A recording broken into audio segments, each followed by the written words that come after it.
जी अस्सलाम वालेकुम class general science class 8th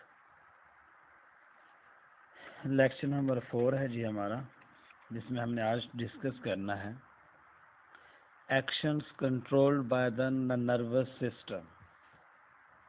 nervous system से आपके पास जो एक्शंस कंट्रोल होते हैं वो जी टू टाइप्स के हैं।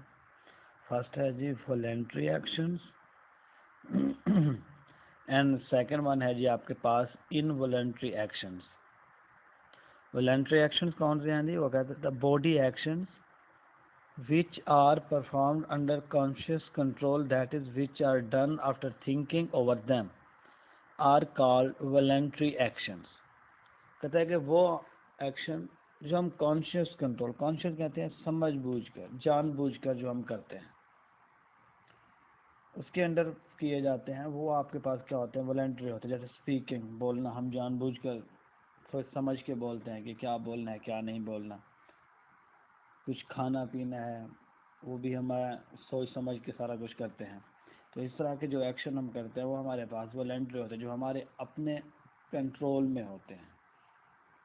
इनवॉलेंट्री एक्शन क्या होते हैं? The body action which are performed without involvement of thinking process are called involuntary action. कहता है कि बॉडी जो वो एक्शन जो हम परफॉर्म करते हैं सोचे समझे बगैर, उनको हम इनवॉलेंट्री एक्शंस कहते हैं। Involuntary actions are not perform under conscious control. वो कहता है इनवॉलेंट्री एक्शंस कॉन्शियस कंट्रोल के अंदर नहीं होते, यानी समझ बूझ नहीं होती, हम जान बूझ कर इसमें से कुछ भी नहीं करते, वो खुद ब खुद हो जाते हैं। जैसे हार्ट बीट है, आपका दिल खुद ब खुद धड़कता रहता है, आप खुद कभी ये नहीं चाह सकते कि इसकी धड़कन को थोड़ा रोक दें या कुछ कर दें। ब्रीदिंग, सांस लेने का अमल ये खुद ब खुद होता है। फ्लिंकिंग ऑफ आईज, आंख का झपकना, ये सारा कुछ खुद ब खुद होते हैं। ये आपके पास इनवॉलेंट्री एक्शन होते हैं, ये आपके अंडर कंट्रोल नहीं होते, यानी आप इनको कंट्रोल नहीं कर सकते। इसके अलावा जी हमारे पास है रिफ्लेक्स एक्शन। वो कहते हैं an immediate and involuntary response to a stimulus is called reflex action. किसी भी स्टिमुलस के बारे में मैं आप लोगों को बताया था, कल हमने स्टिमुलाई के बारे में पढ़ा था। हमने कहा कोई भी बाहर का एक्सटर्नल फैक्टर हो जो थोड़ी बहुत भी चेंजेस लाए आपके सराउंडिंग में, वो आपके पास स्टिमुलस होता है।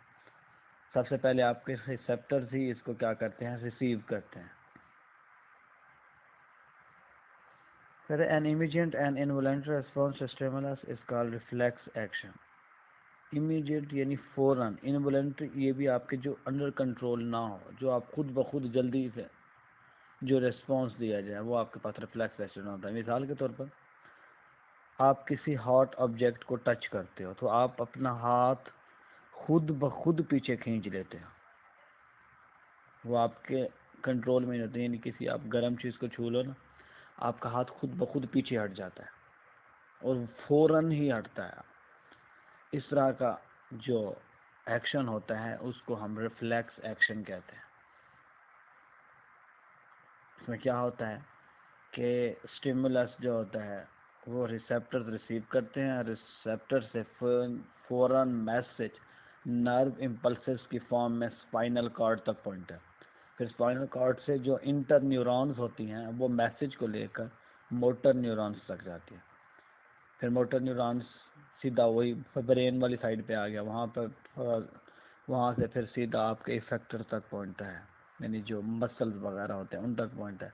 फिर उस लिहाज से आप कोई ना कोई एक्शन परफॉर्म करते हो, और ये सारे का सारा प्रोसेस जो है बहुत ही ज़्यादा कम वक्त में होता है।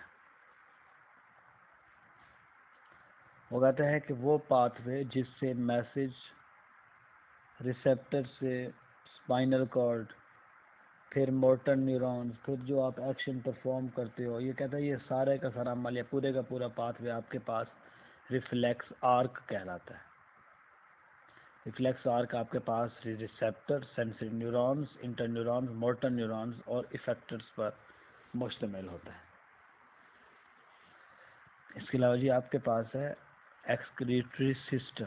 नेक्स्ट जो टॉपिक है वो कहते हैं as a result of breakdown of various food items and other chemical components of the body, nitrogenous waste matter is produced which must be immediately removed from the body. अब काफ़ी वो कहते हैं आप खुराक वगैरह खाते रहते हैं, हम खुराक खाते हैं तो हमारे बॉडी में कंपाउंड्स वगैरह जाते हैं, उन कंपाउंड्स की डिकम्पोजिशन होती है, उन कंपाउंड्स को तोड़ा जाता है बॉडी के अंदर, एंजाइम्स वगैरह होते हैं जो उनकी ब्रेक डाउन करते हैं। और कहता है कि इस दौरान आपके पास कुछ ऐसा मटेरियल प्रोड्यूस होता है जो आपकी बॉडी के लिए बहुत ज़्यादा नुकसान हो सकता है। नाइट्रोजनस मटेरियल जिसमें नाइट्रोजन वगैरह ज़्यादा मकदार में है, जो आपकी बॉडी के लिए हार्मफुल हो सकता है अगर वो बॉडी में रहे। वो कहता है कि उसको बॉडी से बाहर रिमूव करना हमारे लिए क्या होता है, ज़रूरी होता है। Waste produce in the body include nitrogen material and other salt. Accumulation of waste material in the body is dangerous and therefore must be removed from the body. वही बात आ गया, एक्यूमुलेशन का मतलब है जमा हो जाना। वो कहता है इस नाइट्रोजनस मटेरियल का बॉडी में जमा हो जाना हमारे लिए बहुत ज़्यादा ख़तरनाक साबित हो सकता है, इसलिए हमारे बॉडी से इसको परमानेंटली क्या हो जाना चाहिए, रिमूव होना चाहिए। The removal of nitrogenous waste from the body is called excretion. अब बॉडी से यही नाइट्रोजनस वेस्ट जो है इसको रिमूव करना आपके पास एक्सक्रीशन कहलाता है। हमारी बॉडी से ये जो नाइट्रोजनस वेस्ट मटेरियल होता है ये हमारे पेशाब की फॉर्म में क्या हो जाता है, बाहर निकल जाता है। बाकी जो सॉल्ट वगैरह होते हैं वो हमारे पसीने के थ्रू बाहर निकल जाते हैं। अब जो ह्यूमन का एक्सक्रीटरी सिस्टम है वो हमारे पास कंसिस्ट करता है जी किडनी पर, 2 किडनी होते हैं, पेयर ऑफ किडनी होते हैं, उसके साथ जो 7 अटैच स्ट्रक्चर्स होते हैं, एसोसिएटेड स्ट्रक्चर्स का मतलब है जो उसके साथ रिलेटेड होते हैं, जो उसके साथ अटैच होती हैं, जो उसके साथ जुड़ी हुई होती हैं, वो 2 यूरेटर्स हैं। इसके अलावा यूरिनरी ब्लैडर है और आपके पास क्या है जी, यूरेथ्रा है।